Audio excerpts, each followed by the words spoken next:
Disc bulge क्या होता है? क्या हर डिस्क बल्ज कोई डरने की बात है या नहीं? डिस्क बल्ज चिंता का विषय कब बन जाता है और क्या डिस्क बल्ज एक रिवर्सिबल पैथोलॉजी है या नहीं?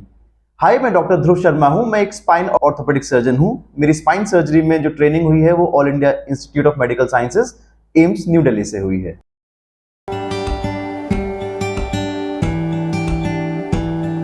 डिस्क बल्ज क्या होता है, मैं ये एक स्पाइन मॉडल के माध्यम से समझाता हूं। हमारे बॉडी के अंदर जो है टोटल 33 वर्टिब्रे होते हैं, 7 सर्वाइकल होते हैं, बीच में जो थोरैसिक स्पाइन होता है 12 थोरैसिक होते हैं और 5 लंबर होते हैं। हर 2 मनकों के बीच में या वर्टिब्रा के बीच में एक इस तरह से एक डिस्क होती है। अगर हम एक केवल लंबर स्पाइन की बात करें, क्योंकि लंबर स्पाइन में सबसे ज्यादा डिस्क बल्ज कॉमन है, तो लंबर स्पाइन में 5 मनके होते हैं, L1, L2, L3, L4 और L5। हर 2 मनकों के बीच में एक डिस्क होती है। अब इन डिस्क का नोमेनक्लेचर या नाम कैसे रखा जाता है? L1, L2 के बीच की जो डिस्क होती है उसको L1, L2 डिस्क बोलते हैं। L2, L3 के बीच में जो डिस्क होती है उसको L2, L3 डिस्क बोलते हैं। और likewise L3, L4 disc, L4, L5 disc, L5, S1 disc. अब हम समझते हैं कि डिस्क बल्ज क्या होता है। जो भी वर्टिब्रल बॉडी है जिसके ऊपर वो डिस्क है, डिस्क की और वर्टिब्रल बॉडी की जो शेप और साइज है वो एग्जैक्टली वैसी ही रहती है जैसे उसकी वर्टिब्रल बॉडी की होती है। अगर कोई डिस्क अपनी बाउंड्री को क्रॉस करके खिसक जाए, बल्ज आउट कर जाए, तो उसको हम कहेंगे डिस्क बल्ज। अगर वो पीछे की तरफ खिसकती है तो उसको हम कहते हैं पोस्टीरियर सेंट्रल डिस्क बल्ज। अगर वो पीछे से थोड़ी साइड में खिसकती है तो हम उसको कहते हैं लैटरल रीसेस डिस्क बल्ज। अगर वो बीच में इधर, जैसे मान लीजिए ये L1, L2 की डिस्क पीछे खिसक के और थोड़ी साइड में खिसकती है और इस छेद में चली जाती है, फोरामेन जिसको हम कहते हैं, तो उसको हम कहते हैं फोरामिनल डिस्क बल्ज। और अगर वो फोरामेन के और लैटरल खिसक जाती है तो उसको हम कहते हैं एक्स्ट्रा फोरामिनल डिस्क बल्ज। अब दूसरा प्रश्न ये है कि क्या हर डिस्क बल्ज में हमें डरने की जरूरत है? बिल्कुल भी नहीं, क्योंकि रिसर्चेस ये कहती हैं कि 40 साल से ऊपर के लोगों में 50% लोगों के अंदर डिस्क बल्जेस रहेंगे, लेकिन उनके अंदर कोई भी लक्षण नहीं रहेंगे, कोई भी सिम्टम्स नहीं रहेंगे। केवल 1 से 3% लोग ही होंगे जिनके अंदर लक्षण भी होंगे और डिस्क बल्ज भी होगी। तो ऐसा क्यों है कि डिस्क बल्ज है लेकिन लक्षण नहीं है?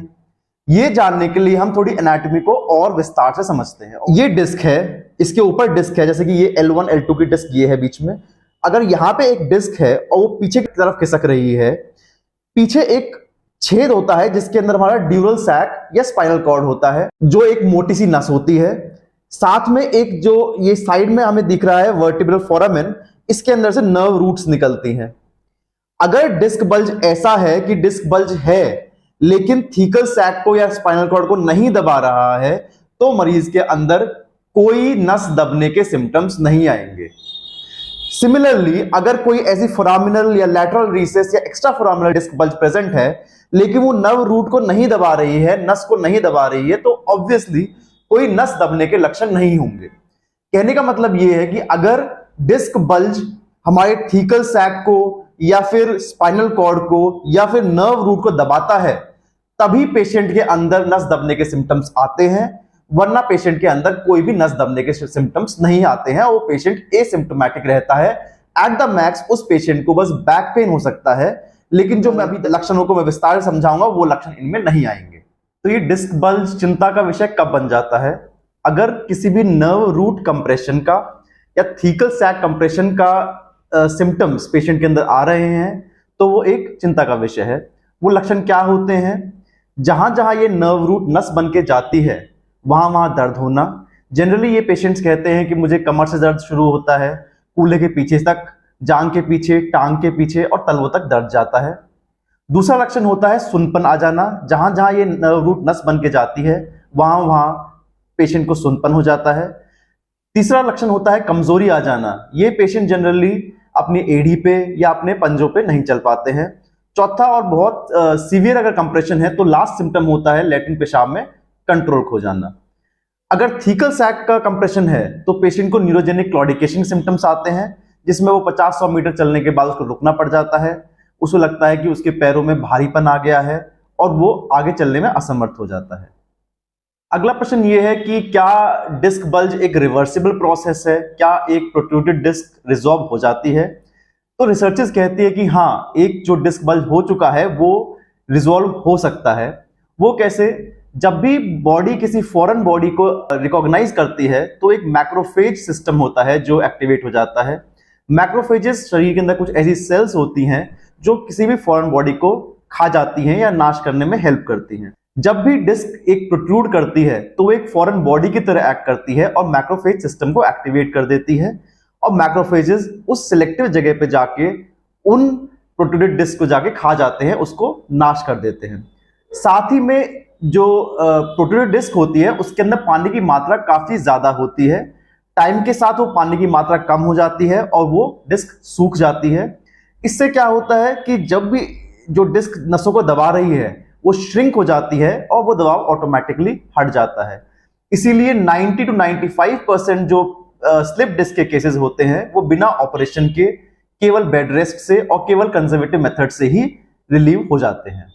तो अब लास्ट सवाल ये है कि डिस्क बल्ज हो चुका है, लक्षण भी हैं, तो कब तक हम इंतजार करें, कब तक हम कंजर्वेटिव मेथड से इलाज करें और कब हमें सर्जरी की तरफ बढ़ना चाहिए?